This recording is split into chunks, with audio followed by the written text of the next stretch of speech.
সিরাতুন নবী সাল্লাল্লাহু আলাইহি ওয়াসাল্লাম শব্দের অর্থই তো হলো আল্লাহ নবী সাল্লাল্লাহু আলাইহি ওয়াসাল্লামের জীবনাদর্শ।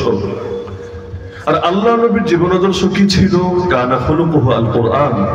কোরআন যা ছিল আল্লাহ নবীর জীবনাদর্শ হুবহু তাই ছিল। আম্মাজান আয়েশা রাদিয়াল্লাহু আনহাকে এসে একজন জিজ্ঞাসা করেছিল, আম্মাজান বলেন না আমার নবীর জীবনচরিত জীবনাদর্শ কেমন ছিল? তিনি উল্টা প্রশ্ন ছুড়ে দিলেন, আরে তুমি কি কোরআন পড়ো না? সে বলল, আমি তো কোরআন পড়ি, আমি কোরআন সম্পর্কে প্রশ্ন করি নাই, আল্লাহ নবীর জীবনাদর্শ কেমন ছিল এটা জানতে চেয়েছি। এক বাক্যে তিনি বললেন, কানা খুলুকুহু আল কোরআন, আমার নবীর জীবনাদর্শ ছিল হুবহু কোরআন। যার কারণে কথা দ্বিধাহীন ভাবেই বলা যায় যে আল্লাহর নবীর সিরাতের উপর সবচাইতে নির্ভরযোগ্য, সবচাইতে তাৎপর্যপূর্ণ, সবচাইতে শ্রেষ্ঠ, সবচাইতে অথেন্টিক কিতাবের নামই কোরআন মাজিদ।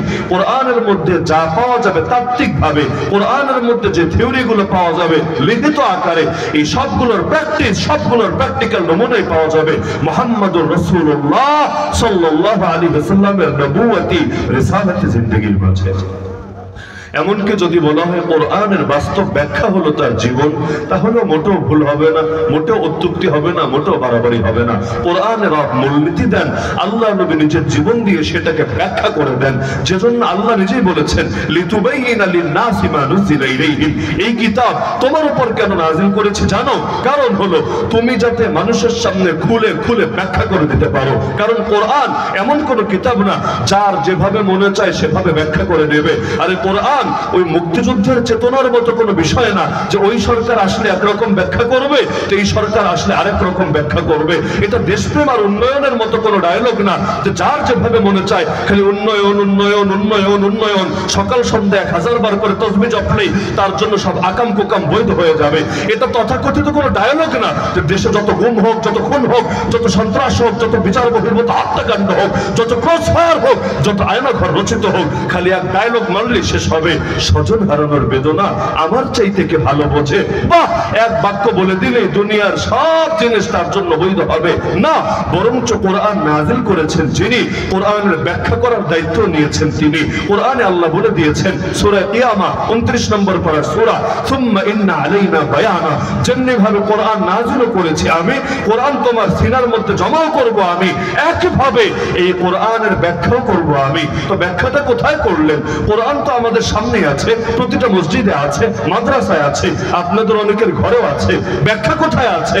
আরে ব্যাখ্যার নামই মুহাম্মদুর রাসূলুল্লাহ সাল্লাল্লাহু আলাইহি ওয়াসাল্লাম। তিনি যা বলেছেন তাই ব্যাখ্যা, যা করেছেন তাই ব্যাখ্যা, যত গুণ আছে তার ভেতরে সেটাও ব্যাখ্যা, এমনকি যত নীরব সমর্থন দিয়েছেন সেটাও ব্যাখ্যা, যেই মহান প্রজন্ম সাহাবীদের প্রজন্মকে নিজ হাতে গড়েছেন সেটাও ব্যাখ্যা, এমনকি যে আহলে বাইত আল্লাহ নবীকে পেয়ে ধন্য হয়েছেন এবং কিয়ামত পর্যন্ত মর্যাদাপূর্ণ হয়েছেন তাও ব্যাখ্যা। তো আল্লাহ নবী সাল্লাল্লাহু আলাইহি ওয়াসাল্লামকে রক্ত পাঠিয়েছেন এজন্য তিনি কোরআনকে ব্যাখ্যা করবেন। এজন্য আল্লাহ সংক্ষেপে বলেন, নবী বিস্তারিত ব্যাখ্যা উম্মতকে শিখিয়ে দেন।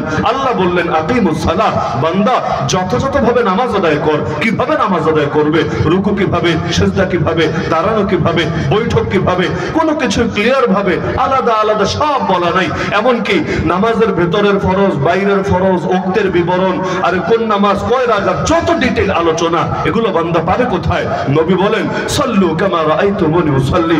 উম্মত পেরেশানির কোনো কারণ নাই, আমাকে দেখো আমি যেভাবে সালাতের বিধানের উপর আমল করি তোমরাও হুবহু একই আমল করো, আকিমুস সালাহ আয়াতের উপর আমল হয়ে যাবে। তাহলে আল্লাহ নবী সাল্লাল্লাহু আলাইহি ওয়াসাল্লামকে বাদ দিয়ে না কোরআন মানা সম্ভব, না আল্লাহকে পাওয়া সম্ভব।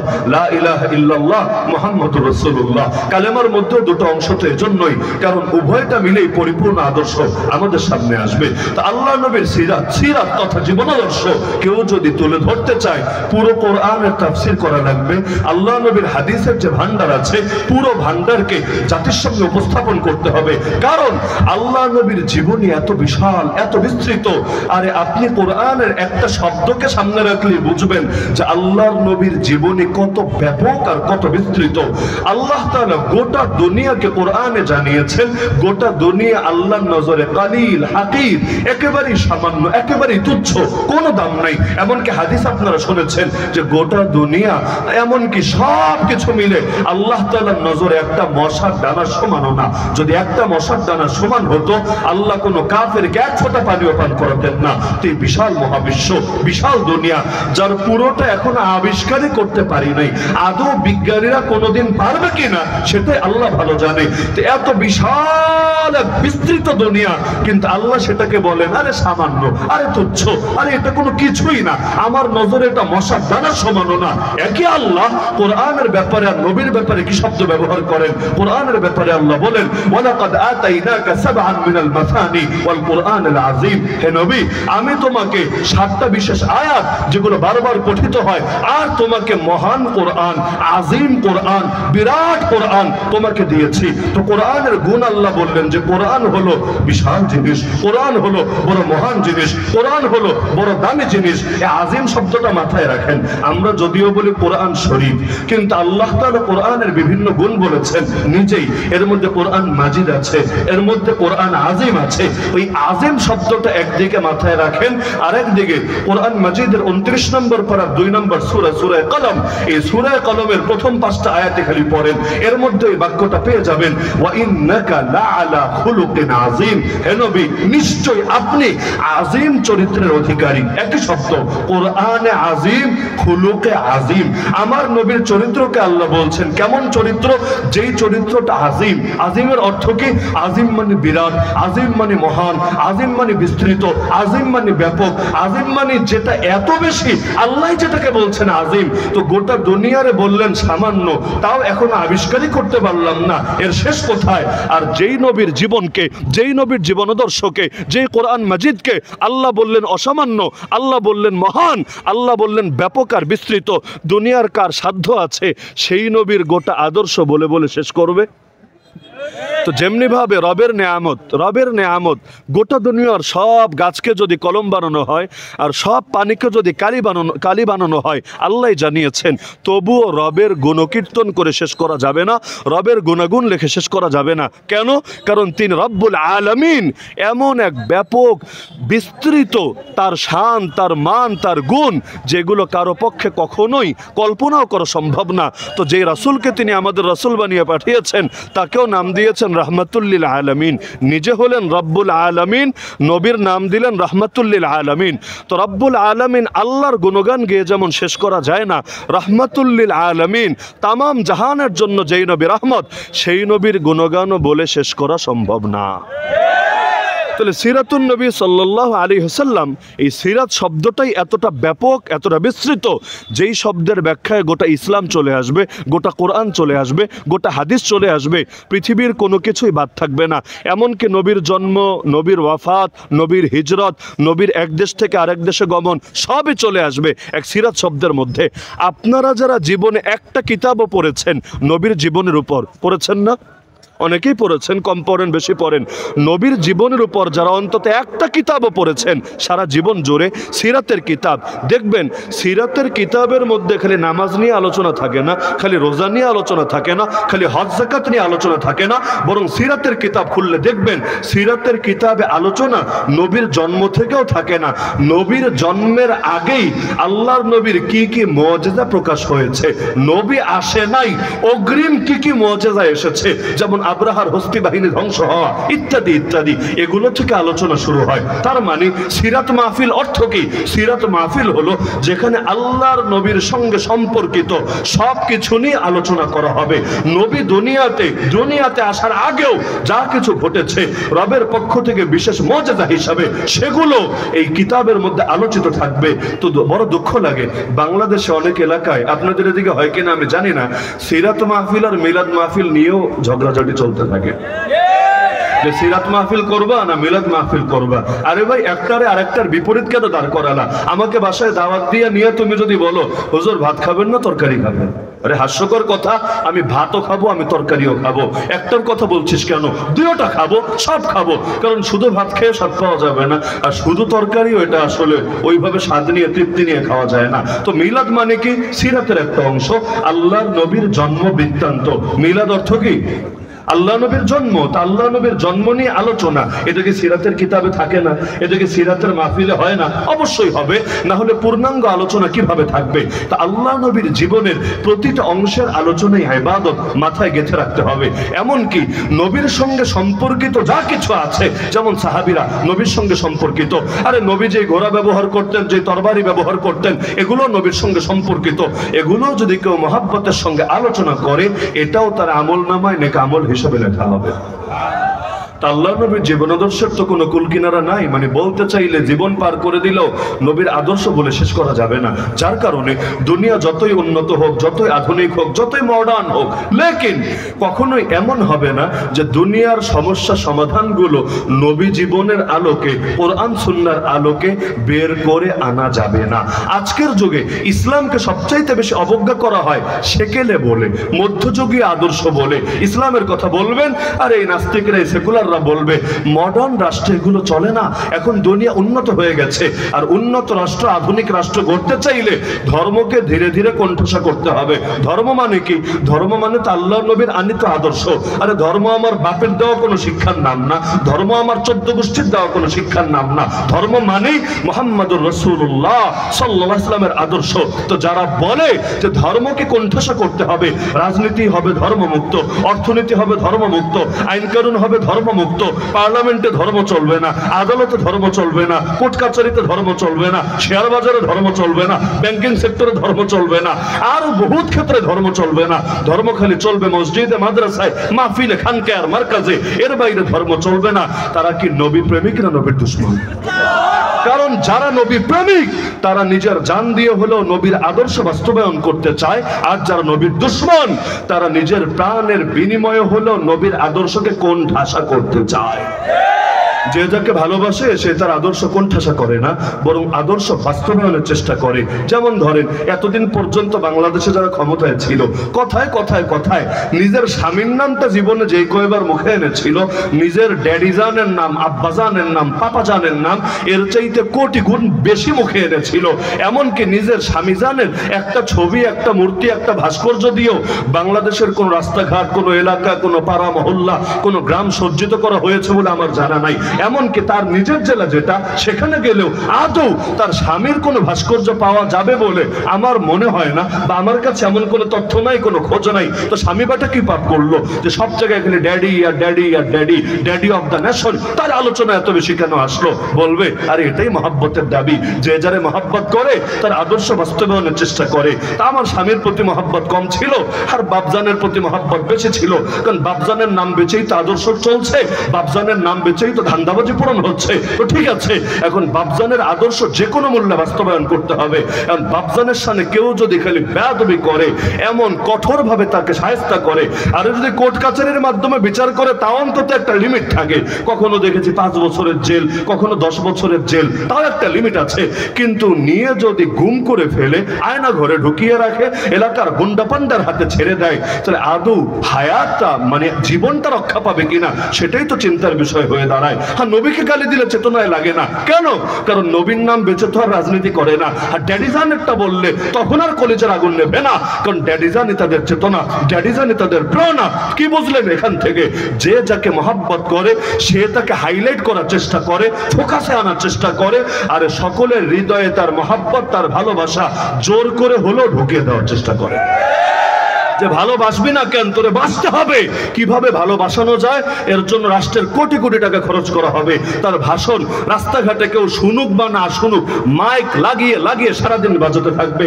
রাস্তাঘাটে বিভিন্ন আকৃতির, কোনোটা মোড়া, কোনোটা চিকন, কোনোটা লম্বু, কোনোটা বাটু, এক এক সাইজের বিভিন্ন মূর্তি আর ভাস্কর্য বানাবে। আরে এমনও দেখা যাবে কোনো ভাস্কর্যের হাতে আবার বিড়ি সিগারেটও আছে, কোনো ভাস্কর্যের পরনে আবার ময়মনসিংহে আছে প্লাজো পরিয়ে রেখেছে। প্লাজো মানে যেই বলদে ভাস্কর্য বানিয়েছে এ বোঝে না যে পায়জামার ডিজাইন কেমন হয় আর মেয়েদের প্লাজোর ডিজাইন কেমন হয়। তো ড্যাডিরে প্লাজো পরিয়ে দাঁড় করিয়ে দিয়েছে। তো এত এত এত এত খরচ কিসের জন্য? কারণ তারা মনে করে যে এর মহব্বত দিলের মধ্যে ঢুকিয়ে দিলেই আমাদের আদর্শ ধীরে ধীরে বাড়তে থাকবে। তো নবীকে যারা ভালোবাসে তাদেরও তো উচিত এটা, নবীর আদর্শ যাতে প্রত্যেকের ভেতরে ঢোকে। ছোট বাচ্চার কলিজার মধ্যেও নবীর মহব্বত ঢোকে, একেবারে মুরব্বী যে তার অন্তরেও যাতে নবীর মহব্বত ঢোকে। আরে মুসলমান তো মুসলমান, মুসলমানের সঙ্গে যে হিন্দুরা থাকে, খ্রিস্টানরা থাকে, বৌদ্ধরা থাকে, কাফেররা থাকে, তাদের সামনে এত বেশি আলোচনা হবে, এত বেশি স্মরণ হবে যে তারাও আমার নবীকে নিজের জানের চাইতে বেশি মহব্বত করতে পারবে। এটাই তো দরকার ছিল, এটাই তো যুক্তির দাবি ছিল।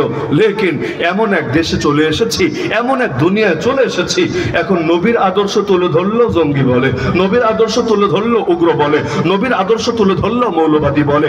যে কারণে নবীর গায়ে পাথর ছুটতো, যে কারণে নবীকে জেল খাটিয়েছিল, যে কারণে নবী নামাজে দাঁড়ালেও গলায় চাদর পেঁচিয়ে শ্বাসরুদ্ধ করে হত্যা করার চেষ্টা করত, যে কারণে নবী সিজদায় গেলেও পিঠের উপর উটের ভুঁড়ি চাপিয়ে দিত, যে কারণে আল্লাহ নবীকে দেশ ছাড়া করেছিল, এমনকি ওমরা করতে আসবে ওমরাটা পর্যন্ত করতে দেয় নাই, হুদায়বিয়ার প্রান্তর থেকে তাকে চলে যেতে বাধ্য করেছিল। সেই একই কারণে আজও নবীর ওয়ারিসদের উপর জুলুম হচ্ছে। অপরাধ একটা, নবীকে বলেছিল হে মুহাম্মদ খালি আদর্শ ছাড়ো, নারী লাগলে নারী দেব, সম্পদ লাগলে সম্পদ দেব, আরে তোমার ক্ষমতা লাগলে ক্ষমতা দেব, যা লাগে সব দেব, কিন্তু আদর্শ শুধু ছাড়তে হবে। নবী বলেছিলেন প্রয়োজনে জান দেব, কিন্তু আদর্শ ছাড়তে পারবো না। হয়তো আমি মরতে হব, অথবা যদি জিন্দা থাকি ইসলামকেও জিন্দা করেই যাব, কিন্তু আমি জিন্দা থাকতে ইসলাম মুর্দা হতে দেব না। আল্লাহ নবী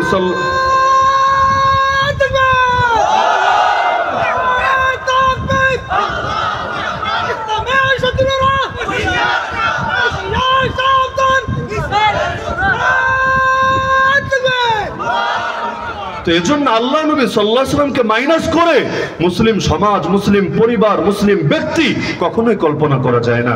কিন্তু আমি আলোচনা শুরুই করি একটা কষ্ট দিয়ে। এই যে সিরাত শব্দটা আপনারা দেখলেন, এখানেও লেখা আছে বা জীবনে বহুতবার শুনেছেন, সিরাত অর্থ সবাই জানেন, সিরাত মানে জীবনাদর্শ, জীবন চরিত। তো সিরাতুন নবী মানে নবীর জীবনাদর্শ, নবীর জীবন চরিত। আরবি ভাষায় শব্দ তিন রকম হয়, এক বচন, দ্বিবচন, বহু বচন। বাংলায় দ্বিবচন নাই, এক বচন আছে, বহু বচন আছে।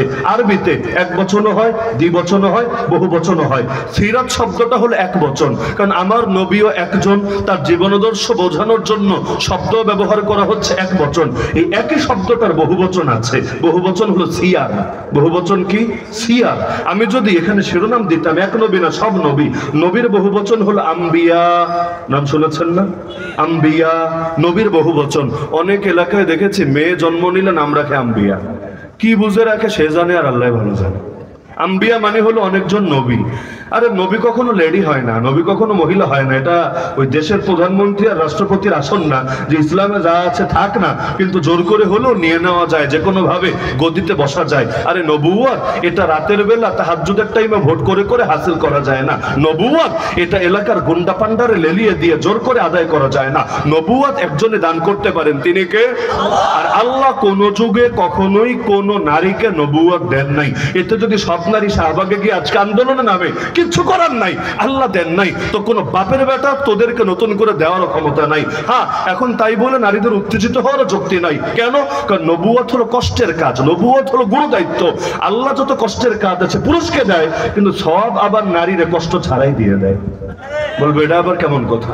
এটা তো বৈষম্য হয়ে গেল, যে কষ্ট করবে না তাও সওয়াব পাবে। হ্যাঁ, আল্লাহ তাআলা তাদের উপর দয়া করেছেন, মায়া করেছেন, অনুগ্রহ করেছেন, কষ্ট দিবেন না, কিন্তু আল্লাহ সমান প্রতিদান ঠিকই দিয়ে দিবেন। যেমন আমার নবী, সর্বযুগের সবচাইতে বেশি কষ্ট তাকে দেওয়া হয়েছে।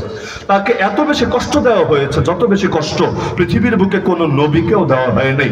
এমনকি যেই নবীর মাথায় করাত রেখে শরীর দুই টুকরা করে ফেলা হয়েছে, ওই নবীকেও যদি মোট কষ্ট মাপা হয় আমার নবীর চাইতে বেশি কষ্ট দেওয়া হয় নাই। বলবেন দলিল কি? দলিল আমার নবীর হাদিস। নবী বলেন উযিতু ফিল্লাহি মা লাম ইউদাহাদ, আল্লাহর পথে আমাকে এত বেশি কষ্ট দেওয়া হয়েছে যত বেশি কষ্ট কোনোদিনও কাউকে দেওয়া হয় নাই। তা আমার নবীকে যে এত কষ্ট দেওয়া হলো, আল্লাহ তাআলা তাকে জান্নাত দিবেন নাকি দিবেন না? আমার নবীরে জান্নাত দিবেন, কারো সন্দেহ আছে? তো সবচাইতে ছোট জান্নাত না সবচাইতে বড় জান্নাত?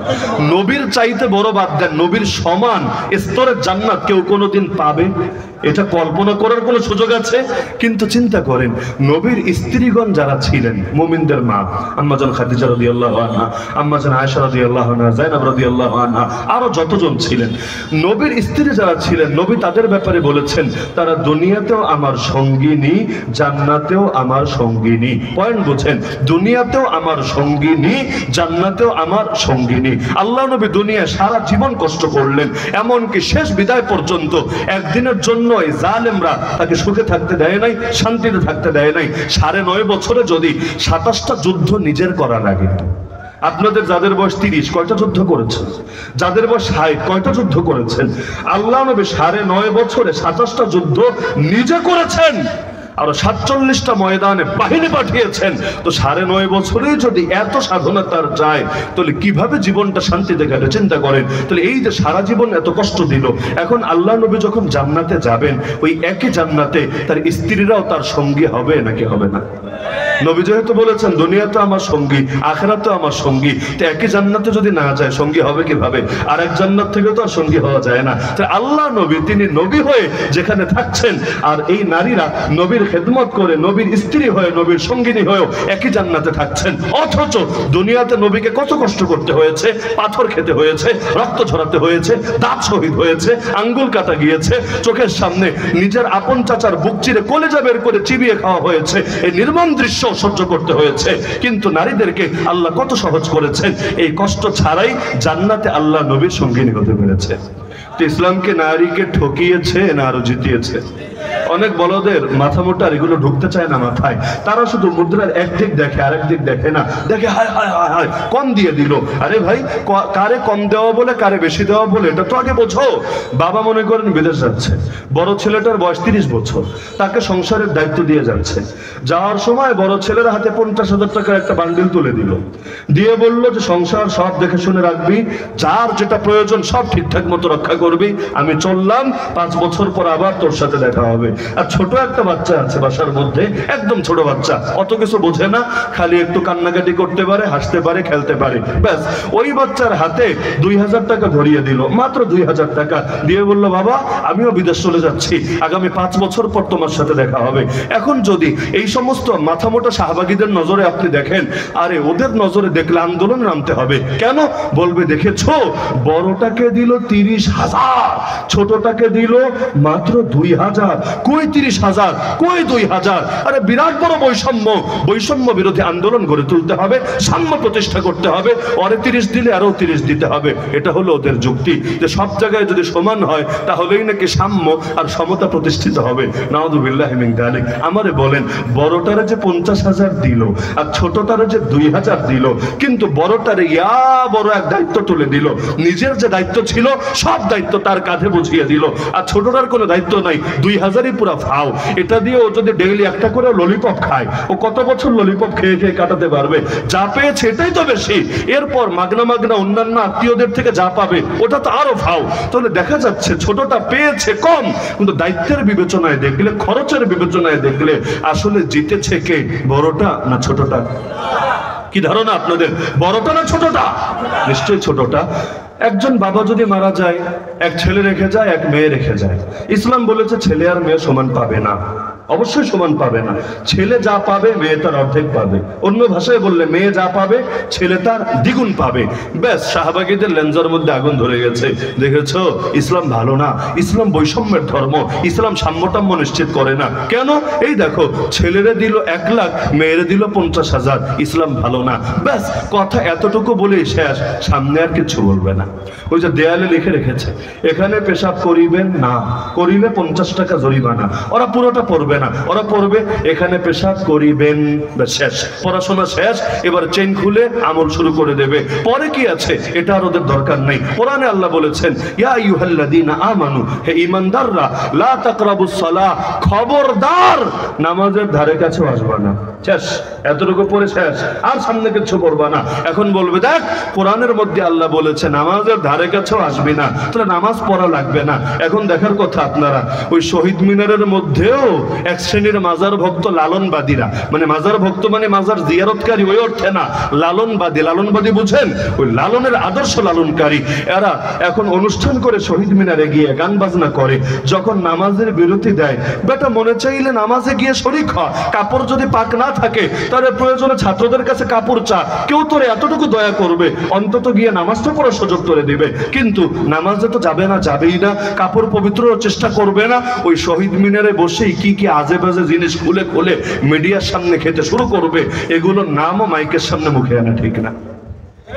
তাহলে একদিকে তারা নাকি মাজার ভক্ত, আরেকদিকে নামাজের টাইমও নামাজ পড়া লাগে না, কাঁচা জিনিস খায়, কাঁচা জিনিস, এগুলোর নামও মুখে বলতে নাই। তাহলে দেখা যাচ্ছে দলিল দিলে কি দিবে, এই টাইপের কোনো দলিলই হয়তো দিবে, আধা বলবে বাকি আধা বাকি রাখবে।